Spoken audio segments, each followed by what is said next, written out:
Marine Le Pen a été reçue ce lundi matin à Matignon par le Premier ministre Michel Barnier. Ce dernier débute des consultations avec les chefs de groupe parlementaires dans le but d'éviter le vote d'une motion de censure contre son gouvernement.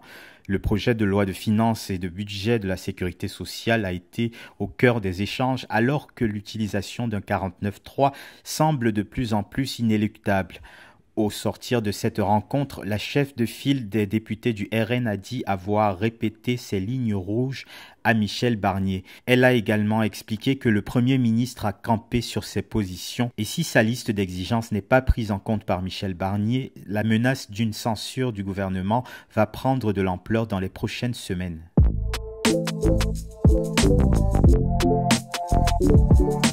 Ce lundi 25 novembre marque la journée internationale de lutte contre les violences faites aux femmes. L'occasion pour l'ONU de dresser un bilan très alarmant. Au moins 85 000 féminicides ont été commis dans le monde en 2023, pour la plupart par des proches. Sur la même période, 93 féminicides ont été recensés en France, ainsi que 773 cas de harcèlement ayant conduit au suicide ou à une tentative de suicide. Pour lutter contre ce fléau, Michel Barnier a présenté dans la journée un plan de lutte contre les violences faites aux femmes. Ce plan a été mis en place par une cellule lancée à la suite de l'affaire Gisèle Penicot. Elle rassemble des associations féministes, familiales et de victimes, ainsi que des experts de la justice et de l'éducation.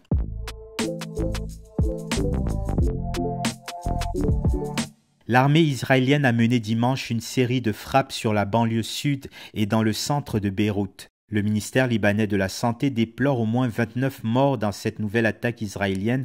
En réaction, Israël dit avoir été visé par environ 250 projectiles tirés du Liban par le Hezbollah. Le chef de la diplomatie de l'Union européenne, Joseph Borrell, en visite dans la capitale libanaise, a appelé à un cessez-le-feu immédiat. À Gaza, au moins 120 personnes ont été tuées le week-end écoulé par des bombardements de l'armée israélienne. Le dernier bilan fait état de 44 235 morts et de plus de 100 000 blessés.